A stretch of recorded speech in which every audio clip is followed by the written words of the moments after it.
taking care. How do you take care of yourself, of your body, of your brains? How do you take care? How do you maintain balance? How do you get the maximum amount so that you can enjoy mobility for your life? You can play with your grandbabies. You cannot be in pain every day. A leave maybe doesn't have to be an everyday part of your existence. Those are some of the things we're going to hit today in just a few moments when we come back on Knowledge or Nonsense.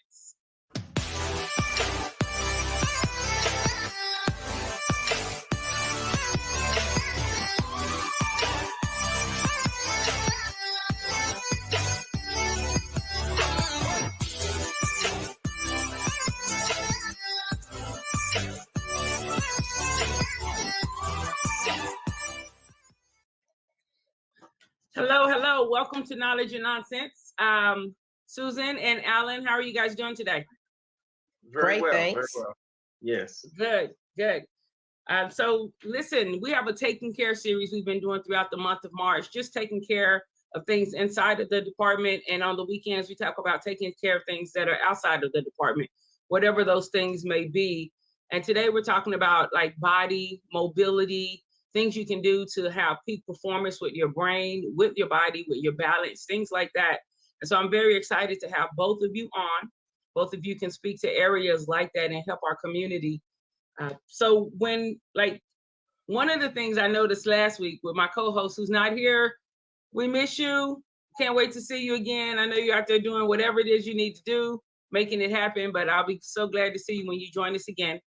But when we were speaking last week, I asked my co-host, Luane, I said, how do you do self-care? And he kind of got gruff for a little bit, like, because I wanted to ask him as a male.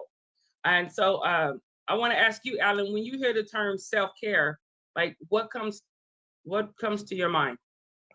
Honestly, self-care goes right over my head. I mean, it was never anything that was something that I was attuned to or concentrating on. It was just like, I'm not at that point yet. I'll get there when I get there. And if people know me, they know I'm all gas and no brakes. So as far as self-care being intentional, there was nothing there for me. All those commercials that run when things go bad on TV, never noticed it. I'd go straight to the Wendy's commercial. So I think what we need to do is we need to know and need to bring to attention that self-care needs to be intentional. There needs to be an intentional effort for self-care, not something that comes as a result of something else. So in essence, self-care needs to be proactive instead of reactive. Agreed. Susan, when you hear self-care, what are some of the things that come to mind for you? I totally agree with Allyn. You know, it was all gas on the foot on the pedal. Well, I'm all or nothing. You know, I'm either straight 100 or down 0. And you're right, we didn't grow up with the term self-care. So I decided a few years ago that I had to take my own downtime, which meant disconnect from people, focus on prayer, mind, and balance, because it wasn't anything else that I could do but just rest. If I didn't rest, he would help me rest. Okay, so do you think most people think about self-care? Do you guys think that most people consider it? And I guess I should put a clarification on that. Do you think most people over the age of 50 think of self-care?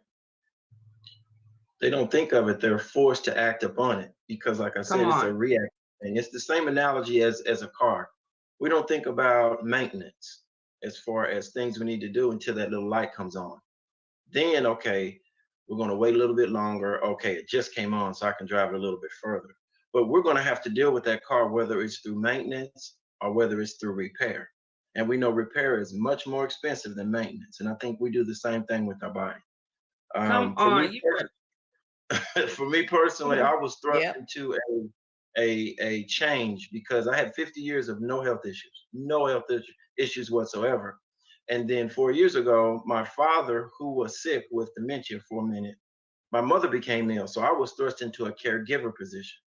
And I always promised myself when I got to that point that I would never leave anything for chance or give them flowers when they pass. So I was like, I'm all in. I will sacrifice everything I have for them. And it put me in a position where I was putting myself in harm's way, and it eventually caught up with me. It eventually caught up with me, and that's what I'm going through now, trying to deal with the repair part of self-care instead of having a maintenance intentional program to keep me active so I could be influential for my mom and dad. So yeah. So even though we're speaking like for like to the community, I always like to do this because people, like, we work, and in your case you work, people work, and then you come home and you put all of your effort or whatever into work, and when you come home, like for me, it's like when I used to come home, it would be like there's a shut off. And so Hmm. anything else is like, no, I work. And so the other things that had to do with like self-care, balance, making sure that you're giving yourself the right fuel, I didn't really think about a lot of that. What do you think about as far as for people who are in between 20 and 40? How do you think they think of self-care? Is it on their radar at all? How do they? No, I would venture to say 95% not even thinking about it, because they don't understand the most valuable thing we have is time. So they don't invest in time. And the way you invest in time is have self care to make the quality of your time better. I Yeah. honestly believe that our destiny is predetermined. We have X amount of years on this earth, but self care will provide a quality of life with life. So I think it needs to be brought to the attention of individuals who are going through this pivot, through this um, healthcare change. That, hey, look at it before it's too late. Look at it before you have to have emotion with healthcare, self care. You don't want that. You don't want a life or death or sickness or injury before you start looking at this. You want to look at it before. So when you do, which we all are, it's inevitable. We're going through it. We're going to have the knees, the ankles. We're going through it. But if you take care of yourself prior to, it's easier to get through those situations.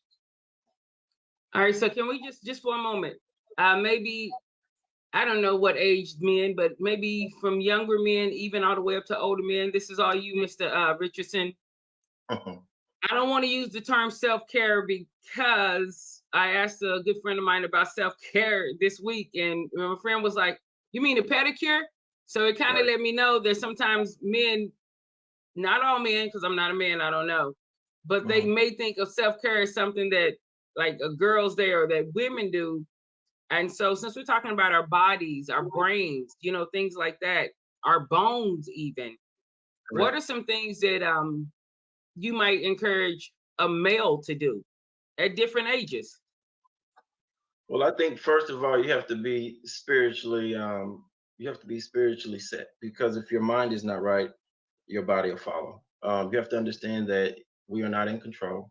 There's a higher power that is in control, and we need to give him that acknowledgement that he is. Then I think we need to stay active, but at to a certain point. And I don't mean active by lifting weights or running miles. We have to remain flexible because our body is changing, and our body's not going to allow us to run 3 miles a day or to lift, 225 pounds like you're at the pro combine. But you have to remain flexible. When that body does change, you can move and you can deal with the father time that's coming. It's inevitable. He's coming. So, and he's undefeated. So don't think you can defeat it by continuing to do the same things. And I think that's what happens when our body change, we don't change. That thing that we did at 20 and 30, we can't do it 40 and 50. We just can't do it. So we have to accept that. And as soon as we can accept that and change, the better off we're going to be. All right.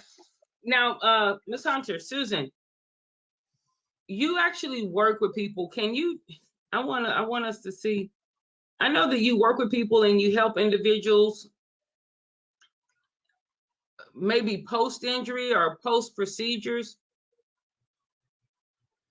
Like, what are some of the exercises you kind of help people with? Because I know mobility is important. People don't realize they can't move. Like Yeah. Allyn just said, you really can't. Yeah. Even the pro players, they operate at peak performance in games, but a lot of them, they have some bad knees. They're not moving the same. So what are some of the things that you see and that you recommend, Susan?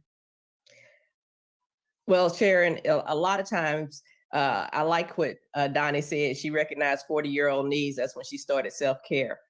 And one of the things, being also a sports official, is self-myofascial release. That means a lot of stretching, getting mobility around joints. And after we get the mobility around joints, we start strengthening those areas that are weaker. And once we strengthen those areas that are weaker, we also lengthen those things that are very tight. And so that's what self-myofascial release does. And that looks like a foam roller, stretching with a band, deep tissue massage, trigger point therapy. Because when we have all of those things, those lead to reactive things like we get an injury, now we have to rehab. If we do those things then we have a little bit more longevity with our bodies. Excellent. So for somebody who may be post-injury now, are they recognizing that they have hips? Because again, like within the warm market is sterile processing, but it's really kind of hard on the body. After so many years, there are people who have like rotator cuff injuries and anything, like even working like in like say Amazon. Well, I don't want to say Amazon, but people who work in like manufacturing or like factory or assembly line jobs, the repetition, your Yes. body does this certain thing with repetition, and that provides wear and tear. So are you saying that that people can stretch before they go to work? Because we need our coffee, we waking up, and nobody really thinking about stretching. So are you saying that maybe we could include that for longevity? Most definitely. We can include it before work. We can include it after work, simply because we're doing repetition, the same thing over and over again. And those are overused muscles. Those tighten up. Those muscles aren't strong just because you use them. You have to be intentional about it. Not only are you stretching, but you also have to strengthen as well. All right. Hey, we talked about this on Tuesday, so I just want to jump into this right quick because people were like, "What? What? Can we talk about some feet? Wow. Can we talk about feet and how important feet are?" Come on, Sean. Come on. Okay, can we just talk about it for a little bit? Of course. Because as females, we want to rock them heels, and they look good, and my thighs look good, and they Allyn, cover your ears. I know you're a married man. They lift parts that people feel like need to be lifted so you can look just right, and everybody like, yeah, I like that. But your feet, when your feet begin to go, it really begins to hit other things. So what are some things people can do? Hey, what are the detriments of not taking care of your feet? Maybe we hit that first to make it important for the community. What are some detriments of not taking care of your feet? Ms. Sharon, I went through a period of plantar fasciitis that I don't wish on anyone. And like I said before, I was stuck in my ways. So I would drive to a game, no cruise control. I'm driving, trying to get there. Do the game, drive back, get very little sleep, wake up, and just get going and going and going. Then that plantar hit me. There's nothing you can do when your feet goes. You can't hide it. You can't shade it. You can't wrap it up. When it hits you, you just have to stop. And that's what I mean about repair. If it gets to the point where you have to repair it, you're going to lose something that you're currently existing doing while you repair. But if you're doing maintenance, you might cut out 2 or 3 games, or you might put the car on cruise, or you might allot some time where you get some more sleep, and you're sacrificing something that's not a detriment to your current status. So feet are very important. Feet are very important. So, you can sleep with a certain way that'll help your feet stretch out. Instead of having your feet flat, you can pull them back. There's a bunch of things you can do with your feet that you should do instead of after something like that hits you. So yeah, feet are very important. Probably the most important. Listen, I didn't know. People like, I didn't know. And so some people, some medical professionals, some people really let me know, like, listen, people don't take care of their feet. But Sharon, you have one set of feet, one set, one set, and it is actually your foundation. So if your feet aren't properly taken care of, then it messes with your ankles, your knees, your hips, your shoulders, your neck. And like Allyn said, you know, there's certain stretches you can do, but you also have to strengthen your feet. You know, we actually keep our feet in shoes that support and weaken our feet. We need to take it off and maybe work on those strengthening of the toes and ankles and flexibility. Because like you said, those high heel shoes, they put you one way and make everything look great on the backside, but the front side, which helps you flex and move, gets weaker and weaker. Okay, so let's go there for just a second. Because like I said, we have people who are watching and we want to add value. Listen, this is knowledge and nonsense. And it may be like, oh man, they're talking about feet. Listen. Don't make me go into my school teacher mode. Listen to what we're saying, because we want you to have the mobility. We want your body to be able to do the things it needs to do. That quality of life. We want you to be functional, high functioning within your body. And so you may work, I see right now, airport. You may work within the airport. You may work at a manufacturing job. You may work at a grocery store. You may work at a hospital, but your feet are doing a lot of work. So what are some things people can do to strengthen their feet? And I know we look at the biceps and look at our legs and be like, look at it. But what are some things we can do to strengthen our feet? What are some real-time tips that people can do to strengthen their feet? Susan, what can someone do to strengthen their feet? Calf raises really help, especially with the plantar fascia, as well as learning to pull your toes back. In therapy, if someone has a plantar injury, picking up marbles with the toes, something that strengthens the toes, and then stretching them out as well. You know, you come home, take your shoes off, flex your feet a little bit, press down on your toes, pull them back, move the ankles around. That'll just at least help get everything back to a mobility sense. All right. How about you, Allyn? What are some things that you do to work with your feet? Now let's reflect a little bit, Sharon and Stephen. You know, back in the day, grandma or grandpa or even mom and dad used to get out that old pop bottle, and they used to roll that foot over that pop bottle. And that's one thing that's stretching that foot out, is you have to take pride in your feet. You can't wear shoes too long, as far as, you know, refereeing or in a venue that you use athletic shoes. We want to stretch those shoes out. No, every 6 months, you probably need to be looking for another pair, because you can't tell if the arch of the heel is broken unless you slice the shoe in half. So you don't want to wait until your body tells you that that shoe is worn out. Take pride in your shoes. You don't want to buy a shoe because of what it looks like, but you want to buy a shoe because of what it can do for your feet. So in essence, you are a sneakerhead. You need to be a sneakerhead. We don't realize that when we get older and heavier, we're putting more weight on our feet. So when that changes, we have to change. Hey, sometimes just get off your legs, sit down, lean on something. You know, like she said, calf raises. Just take and be intentional that you're doing things for your feet. Your feet will tell you when you're not giving them enough attention. And remember, it only takes one to go out. Doesn't have to be both of them, just one. That's so true. Yeah. All right. So I could stay on feet all day, but to be fair, I'm not going to. We're about 20 minutes in. I see somebody they suffer from plantar fasciitis for months. It was one of the worst pains they've ever experienced. And it's one of those things, you can tell somebody about it, but just a hint of experiencing it, and they own it from then on. They're like, oh, no, wait, I've been there. I don't want to go there again. But it is, I tell people all the time, I'm like, man, sometimes during referee season, I get up like Fred Sanford when he just like, I'm coming, Elizabeth, you know, because I can't, you have to gather yourself. So go ahead. Well, Sharon, before you get off feet, Allyn had a great point of changing the shoes out after 6 months. But the most important thing is having the right type of shoe. Yes. Based on your gait. You know, some people need cushion shoes. Some people need more supportive shoe. Some need a real strigid shoes. And if you've had your shoes, someone said for 5 years, I think it's time to make them tire treads and just donate them so they can recycle those. Yeah, all in favor of getting rid of those shoes. Wait, okay, so no, this is great. Can we again say why?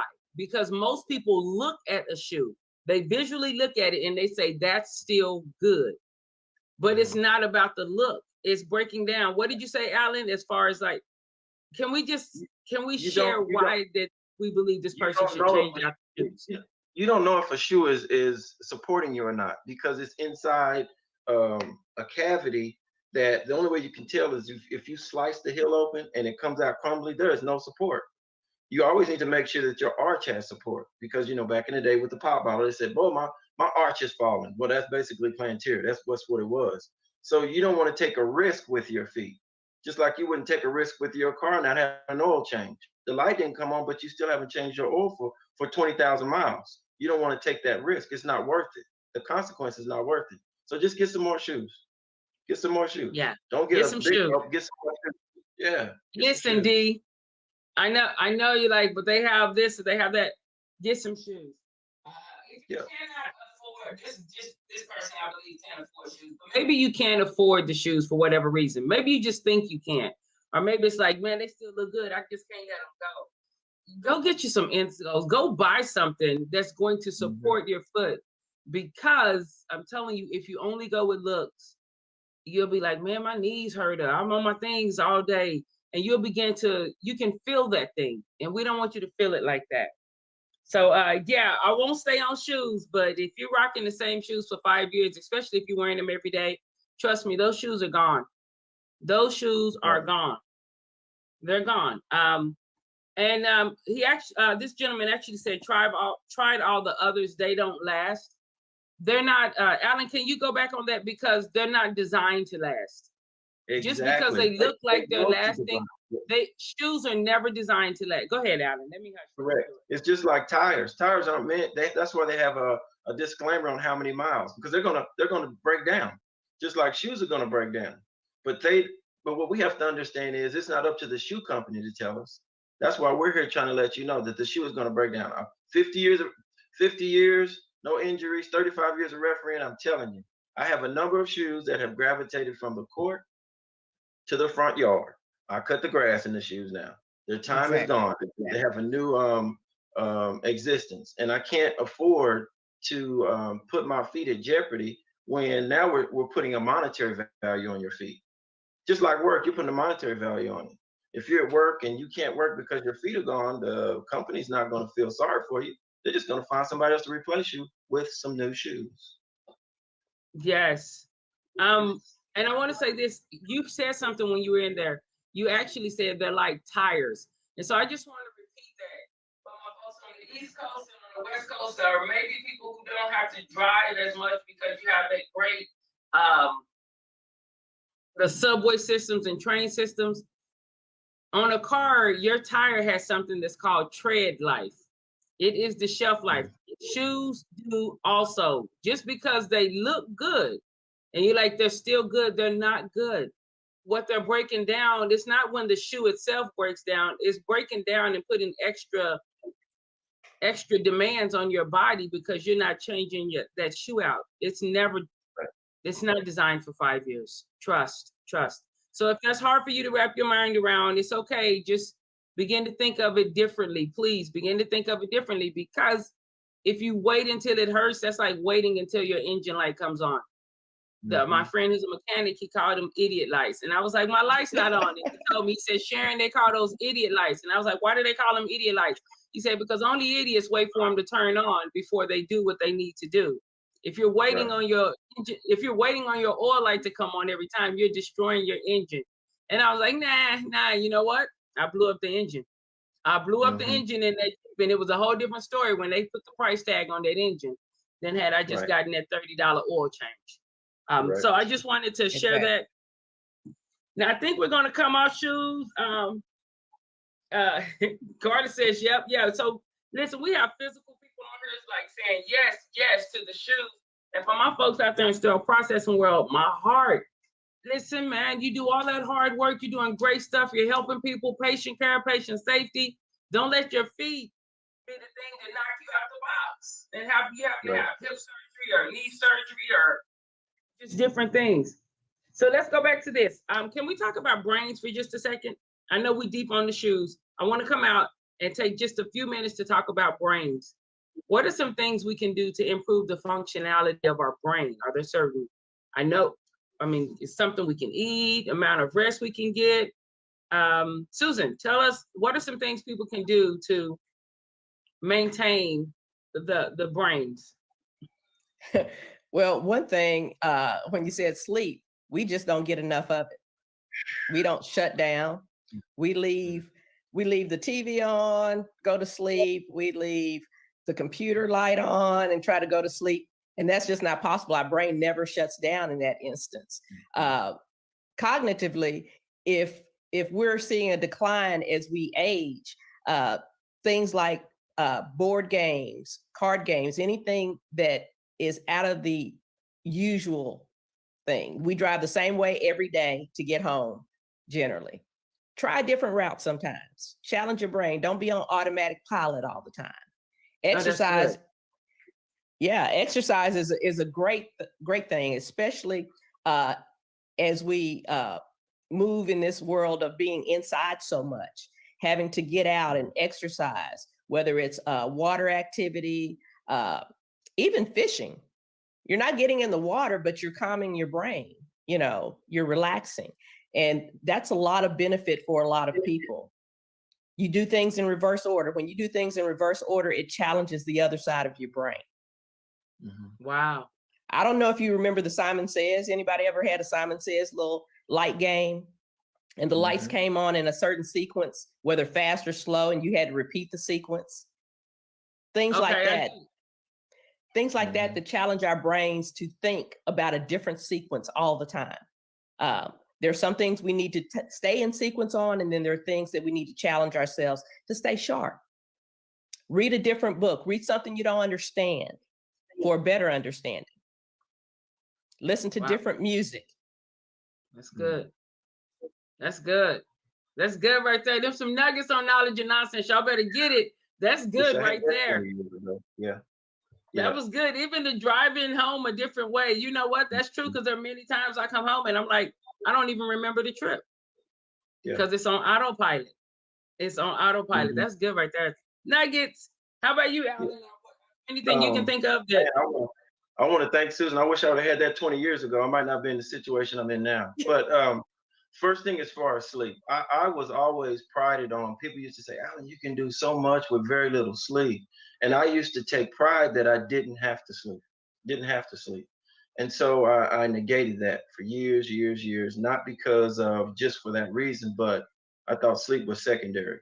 And through my dealings with healthcare now, that's one of the first things they say, Allyn, you have to sleep. If you don't sleep, you're going to be back here again. You have to sleep. So I intentionally block out blocks of time that I will sleep. I don't do anything but sleep. As far as the mind for me now where I am, I try not to have my mind so busy. I try to let things go. So I try to empty my mind so I can fill it with positive things. I do listen to music, but I listen to music with no words. So I can create my own words. I can create my own mindset. I try to pray more.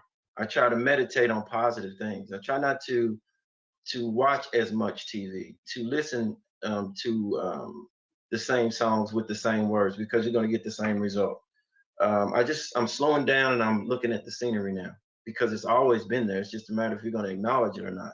We just get so busy, and that is it's in our book, a book that I read, that it says that is one of the tricks of the enemy. He wants you to, if he can't get you to be bad, he wants you to be busy. So I try not to be too busy that I can't think and meditate with God, with myself, self-care, to try and create a moment that I can just shut it down for a minute so I can recoup and start on with my daily activities. So. All right, hey, listen, we're going to take a quick commercial break. And during this time, if you have any questions or you have a hot seat question or something you want to ask about, you can put it in the chat box, or you can text us at 214-717-5921. Any questions you have about things that can increase the longevity and functionality of your brains, of your body, and of your bones. I think bones are something we don't think about. When I grew up, they talked a lot about, do this for your bones, or calcium or something like that. But I don't really hear those conversations as much within workspaces. And as we begin to work and take care of families and take care of all these other things, but not taking care of ourselves. So we're going to take a quick commercial break, and when we come back, we'll talk more about taking care in this March series.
All right, welcome back.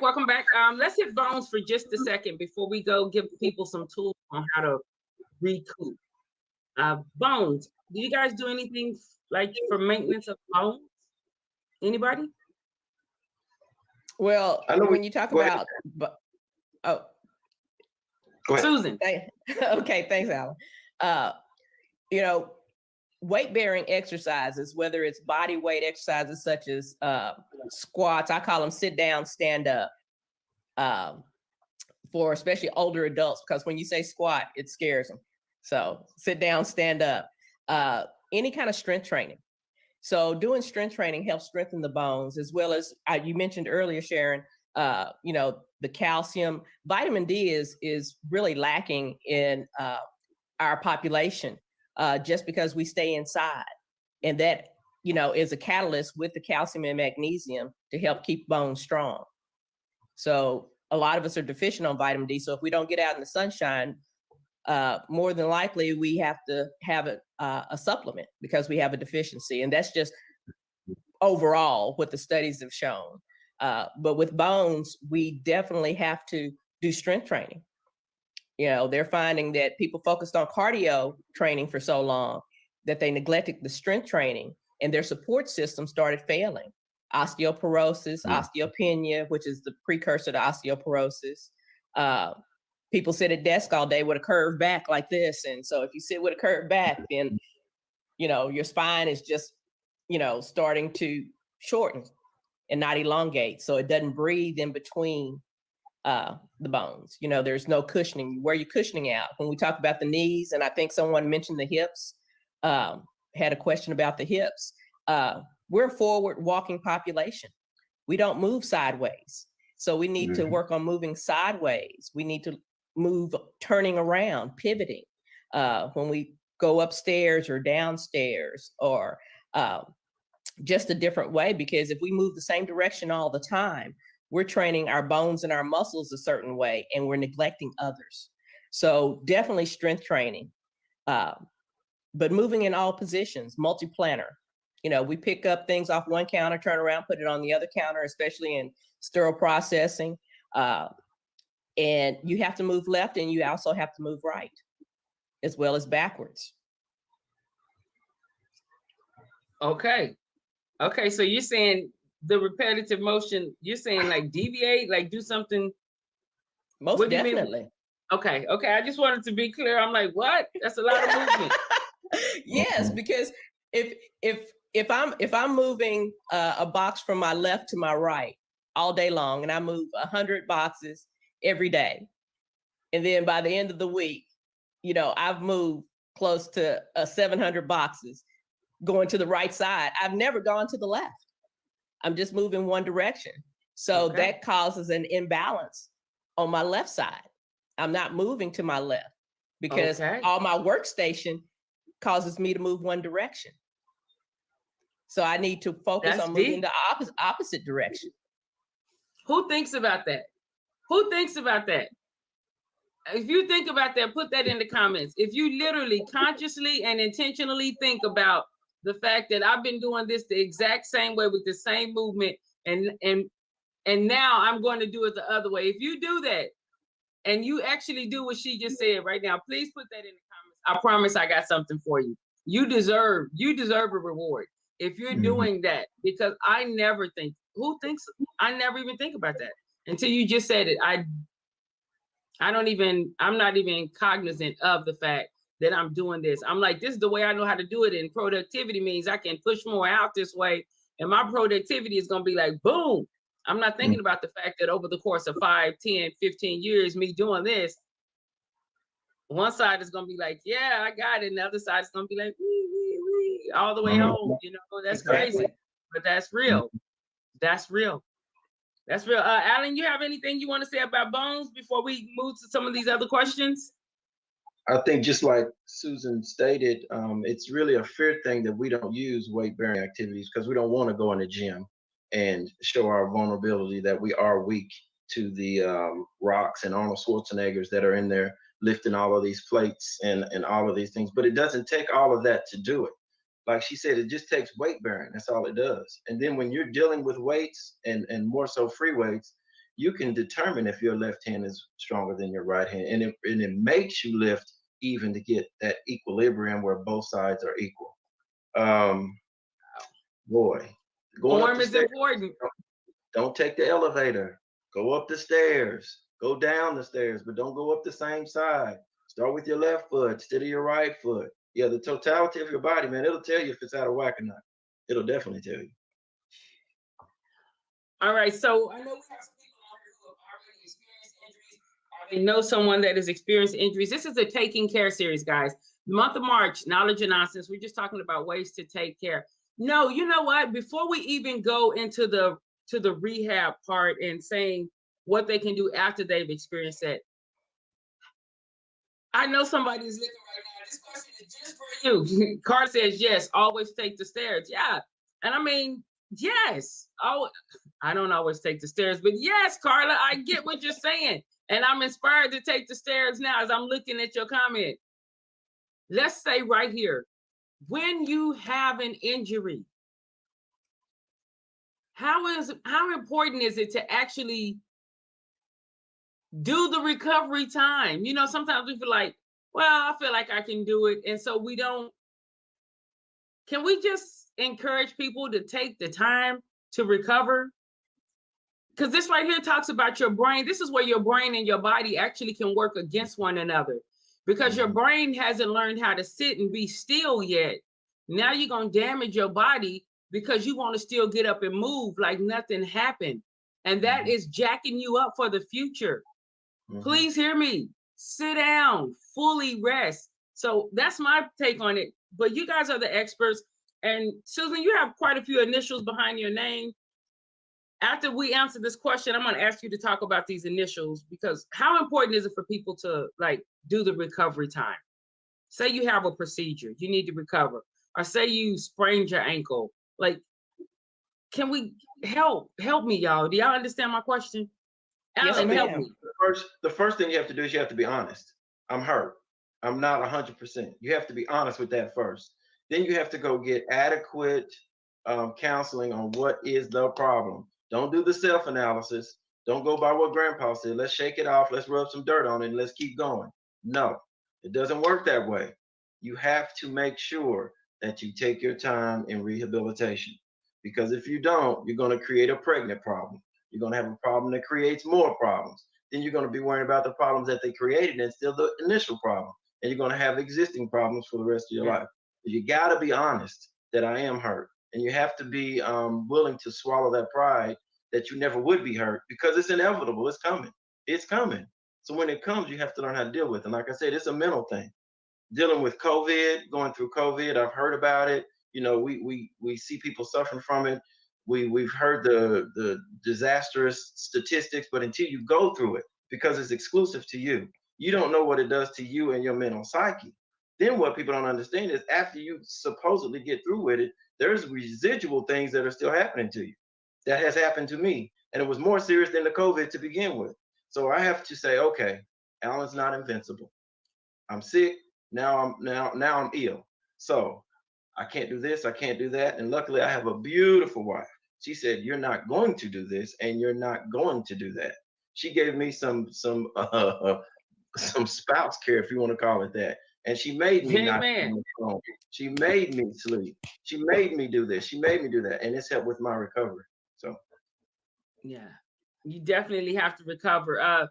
Susan, let's can we talk about some of your initials for a bit, and then will you answer like the recovery, because I know that you're trained in helping people post-op and people who from cancer to injuries or whatever. Yeah, somebody said good for her, Allyn. Yes, good for her. Let your wife know we all snap and yes. But Susan, so when people are recovering, like how important is it that they actually take their recovery time? Like, oh, it is so important. Case in point, when you're in this field and you get hurt and you go to the physical therapist and the doctor and they say, oh, well, you're in this business, you know what to do. So they don't realize you also need the motivation from them to continue your rehab. And, you know, like Allyn, I'm a college basketball official and tried to come back 6 months after an ACL injury and surgery. I wasn't the best on the court, but that led to other problems like plantar fasciitis, hip issues. So knowing your limits and knowing that, you know, I'm not Superwoman, I've got to stop. If that position is not there when I rehab, that position wasn't meant for me to be there. God didn't have it for me. So, but not having to not realizing that at a young age, but as I got older, I started realizing like, oh, I need to take care of myself. Because those injuries have ramifications moving forward. okay, so now let me just stop right quick. So I want people to know, like you have like there's a CPT, PES, like what in a nutshell, what are your qualifications? Like not what are like you going for a job, but like what are the areas you're trained in where you end up helping people who are doing these rehabs? Because I don't know what these initials mean. Okay. You know what I'm saying? But I know that you've done it for years, and that when people come from procedures, per the doctor, like they have to come and you're helping them with things. So right. Can you, what do these initials mean? What is this? Yeah, well, God placed me in a very good situation because I received my Bachelor of Arts degree in exercise and sports science and didn't know what I wanted to do with it. And after that, one of my injuries, ACL and PCL, I said, well, I want to be a physical therapist. Well, that was taking too long. So I became a certified personal trainer, and I specialized in senior fitness with integrated fitness, corrective exercise, performance exercise, so that I can help people. But the post-rehabilitative, I'm the bridge between physical therapy and them getting to a functional life, so that I help them become functional after their injury or chronic disease or disability. All right. Okay. Because I know it, and I know you've done it. I know for years that you've done it. And I was like, man, I can't do these initials justice. So I wanted you to be able to say what those things. Oh, that's good, DS. I wanted you to be able to say what those things actually do. For just a second, I want us to talk, if possible, about when your body and your brain, when those things are not at peak performance. Can we just take a moment and share how that looks and areas that may affect in your life? We're gonna get personal with y'all for a little bit, but this is Saturday, so we're adding value to the community, and we want you to be able to take care. We want you to be able to take care of you so you can even take care of other things. I know, like something as simple as a walk in the park, or going to visit someone, even though we're in COVID, but going to visit and doing interactions. When your body hurts or your brain is mentally just so fatigued all the time because it hasn't had rest, I know for me, I don't want to be bothered. What are some other areas that what are other ways that not taking care of these things can affect us? Allyn. Well, it being a married man for over 30 years, it causes emotional outbreaks. And you do not want to bring that into a relationship when it's not, I don't want to say deserving, but there's no explanation for it. And you're suffering inside, and you want your spouse to know that you're suffering, but you can't communicate in a positive way. That's when you need to start going to that intentional formula that you do have this check and balance system. Okay, I didn't pray this morning. I didn't meditate. I've been doing the same thing for 4 days. So we got to get back in that routine, because usually that's what it is. When you get out of whack with attending yourself, you can't attend anyone else.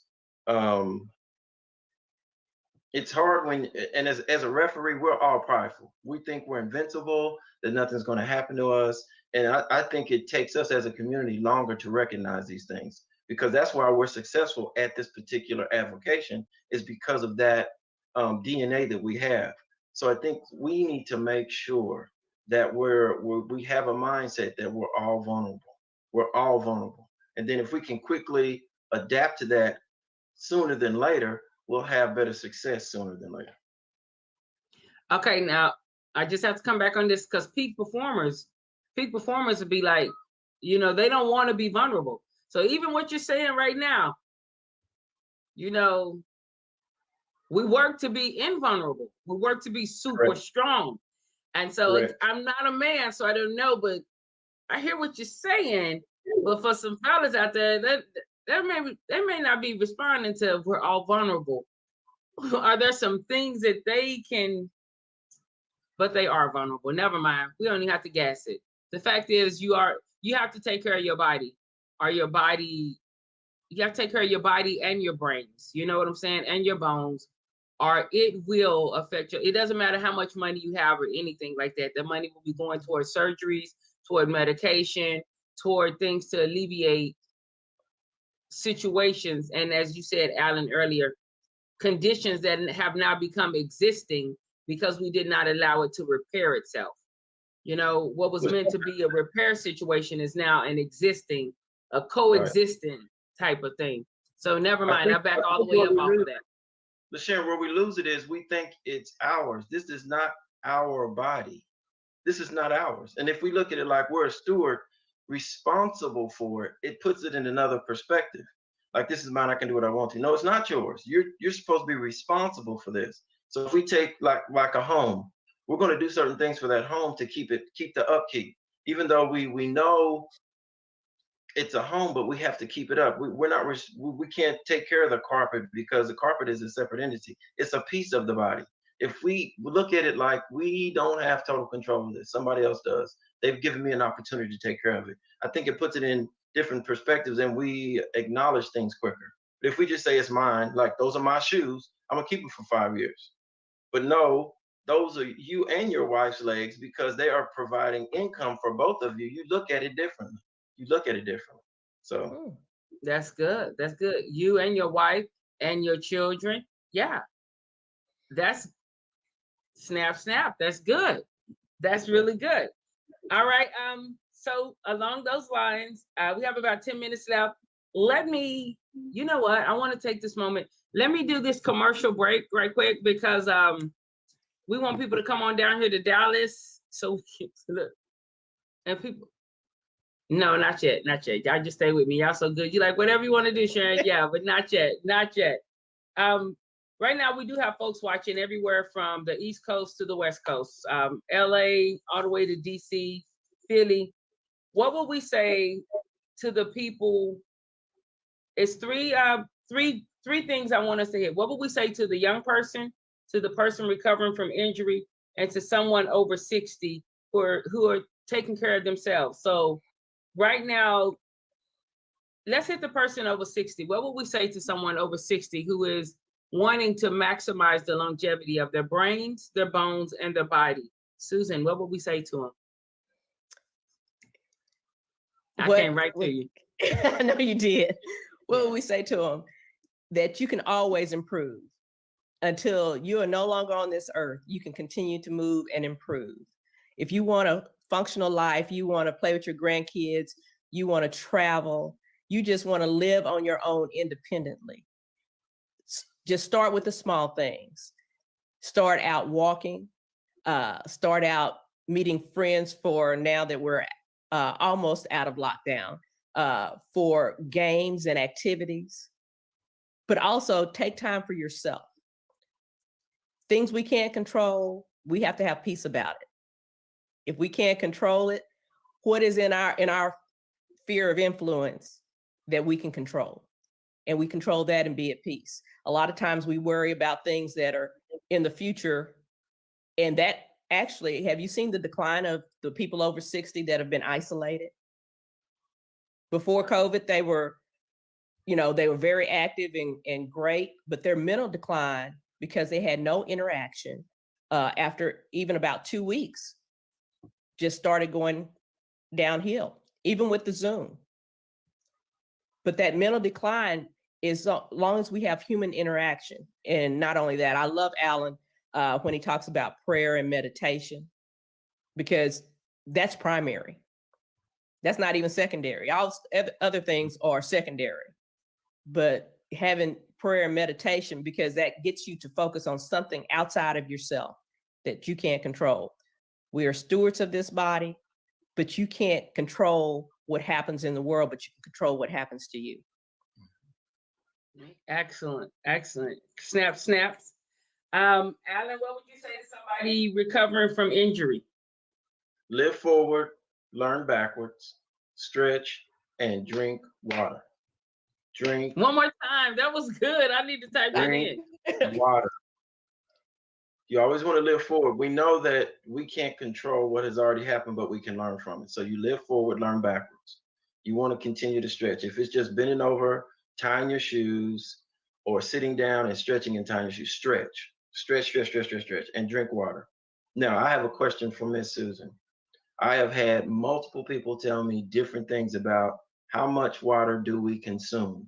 I have coworkers that bring a whole trough full of water to work and they try to drink it every day. And I have other people that can't stand the taste of water when I tell them you shouldn't be tasting water because it doesn't have a taste. So what is the correct consumption of water for health? And I want to throw this out there to the everyone listening. You have to drink water because water is the lubricant of our muscles. We can't just drink when we're thirsty. That light is telling you. It's not a lot of times, you think you're hungry, but your body's telling you that you need water instead of eating. So we get that signal misconstrued. But I would like to know, what is the correct consumption of water that we need, whether we're athletic, we're not athletic? Is there an amount that is the correct amount we should consume? Well, nothing is absolute, Allyn, because everyone's body is different. But the general thing is take your ounces in water and your body weight. So the ounces in water divided by 2, that's your base minimum in ounces. So if you're 100 pounds divided by 2, 50 ounces, that's your base amount. That's just your functioning amount. Right. If you're an athlete, you're looking to hydrate probably about 8 ounces every 15 minutes of increased activity. If you are over the ideal weight, you add 8 more ounces per 10 to 20 pounds to stay hydrated during activity. But you have to take into account if you're taking in water-based foods like fruits and vegetables count. And then some people can't have water if you have a potassium imbalance. People with heart conditions or kidney conditions, they have to watch their intake. So everyone is a little different. If you're thirsty, you're already dehydrated. Correct. So say that again. Say that again. If you're thirsty, you're already dehydrated. So start with 8 ounces when you first wake up. Yep. 8 ounces before each meal, before your exercise activity and during your exercise activity, and then 1 before you go to bed or before you shower. Okay. Yeah. Don't include coffee because that dehydrates you.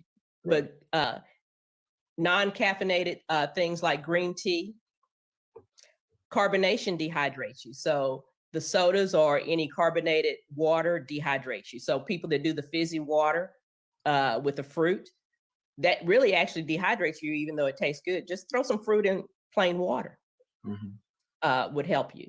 But for athletes, sometimes they lose more than just water. They lose a lot of minerals. So you're having to replenish with potassium and sodium and magnesium through your performance so that your body performs optimally. But older people have a trouble drinking water because they have to get up and go to the restroom a lot. So they don't want to drink water. But it causes a mental decline if you don't. Right. So it's very important to drink water. We don't recognize it as when we're young or under 60, but over 60, it really shows. And it looks like dementia. It looks like Alzheimer's, a lot of kidney infections populate at that age because of lack of water. So you find a healthy amount that's good for you, that makes you feel good. Usually ask your physician. If your physician can't help you, try a nutritionist. Maybe they can do some testing and find out what the correct balance is for you, because you might be missing some nutrients and you might be washing them out if you're drinking too much, because there's a way to drink too much water. That's why you don't see marathon runners tank on water, because it will deplete them of all of their nutrients. So they have to slowly rehydrate, and they hydrate throughout the race. But there's such thing as too little, too much. You just kind of have to work with yourself and find the right balance. Exactly. And you can also connect with Susan and ask her some questions there as well. But I just have to repeat a couple of things I heard doing this. Allyn, I heard you say if you wait till you're thirsty, that's too late. And Susan, you said when you're thirsty, you're already dehydrated. So if I ask somebody, hey, do you want some water? And they say, I'm not thirsty. That's us waiting on is that us waiting on the idiot light? Yep. Yeah. I mean, I just, everything you just said is so, Susan, thank you so much for that. That was so much knowledge right there. Just in that. Great question, Allyn. Listen, if you're listening, maybe you want to share this video with somebody, please do. I love it if you do. They love it if you do. But tell them no matter what, come and get these last 10 minutes, because just that value there, that just saved you probably thousands of dollars. You know what I'm saying? Like, and maybe hours of just searching things out on yourself, the value that was just dropped in that about water, about why. And if you're that older person and you don't feel like getting up to go to their couch, to go to the refrigerator to get the water, just remember what she said. You can go get that water, or you can move towards something else that you don't want to move toward. You know, make an informed decision. Is it knowledge or is it nonsense? And with what we just heard, we know it's nonsense to stay sitting on that couch because we don't want to get up to go get that water. We want to fight things like Alzheimer's and dementia, things like that. Yes, Karen. Thank you, Karen. Karen says she gets excited when she gets up through the night to urinate because she knows she's flushing after that. I just want to say thank you for that. That was way to put it out there. Way to put it out there, Karen. Yeah, knowledge and nonsense. Before we go, I guess we won't hit the young man because we're right at the hour, and I want to honor your time as well. And we have talked a little bit to the younger generation, saying please pay attention. Is there anything you guys want to share? Anything on your heart to share as far as it relates to, you know, your body, your bones, your brains, and taking care of ourselves? Allyn, is there anything you'd like to share? Yeah, I just wanted to state from a personal experience, and this is dealing with COVID. Even though there are time frames out there, 10 days, 14 days, whatever it may be, if you can track COVID, please, please, please, please. After you go through those days where you're not apt to spread COVID, it's still in your system. You have got to be careful. You cannot rush going back to your normal activity. Really, for the most part, they said normalcy probably won't be obtained for various months. So don't risk it. Don't risk it. I did, and it darn near cost me my life. Okay, so really be careful after you get past the phase of not spreading the disease, that you take care of yourself, making sure that that virus is out of you totally. Because it might feel like you're okay and you want to feel okay, and then you try to immediately back in that normal activity, and then you really have effects of what it damaged, as far as mentally, as far as your immune system. All of those things are affected. I'm telling you, it's affected. So please be careful. If you get that virus, that you give it the respect it deserves. Yes. Thank you. Thank you for sharing that. I'm glad to see you on the other side of COVID. And, you know, and I'm Yes. glad to know that your wife is handling things and locking doors, you know, to make sure, Yes. because your heart is to help so many people. And I'm glad that she's like, no, team, you taking care of Allyn. And so I bless that and I bless her. Yeah, Harry said he had it. It's not fun. But many people are like, yeah, it's people walking around with oxygen who were otherwise healthy before they had COVID. Mhm. They didn't have pre-existing conditions, and now so COVID is, give it the respect it deserves. How about you, Susan? Anything you'd like to share as it relates to the body, the brains, and just our bones, and maximizing longevity, taking care of ourselves? Yes, Sharon, in honor of Women's Month, just to remind all those women out there, you know, you have to take care of self. You're taking care of everyone else before you take care of yourself. And when you go down, everybody else falls down with you. So it's most important that you find time for yourself to acknowledge that you're not Superwoman, that you can have a get rid of everything else day. Leave that basket over there, leave the dishes in the sink, but take care of yourself. Focus on what is important for you, your family, your loved ones, and let God speak to you in that time so that you can move forward, so that you can build a generation that moves toward the kingdom, as opposed to a generation that gets cut off because you couldn't take care of them. That includes your spouse, your children, your grandchildren, nieces and nephews, because you have to be there for you first before you're there for everyone else. All right. And you know, that sounds so, that's very true. I agree with all of that. But it sounds like, you know, I think for a lot of women, they just feel like I got to take care of everybody. But you're right. If you don't take care of yourself, then you're not going to be optimal for that. That was really good. Thank you guys so much. This has been a great show. I'm going to go out with I am now going to go out with the video that I wanted to share a little bit earlier. But thanks so much. Y'all share this video. Take care of yourself. Take care of yourself. Take care of yourself. You take care of everything else, bills, work. You give all these other things attention. Give attention to yourself and realize it takes time to give attention. You can't just give yourself 1 minute and I'm good. Because when it's not good, it's going to be not good in a larger way. So please take care of yourself. Y'all be safe. God bless. And we'll see you next time on Knowledge and Nonsense. Calling on all healthcare professionals. Healthcare is one of the most emotionally taxing professions in the world. You are dedicated to your patient, and without you, the world is a sad place. CIS Consult and CS Assist invites you to our very first Scrub Ball. Excellence, excitement, exhilaration, and everyone in one place. Perioperative, simple service,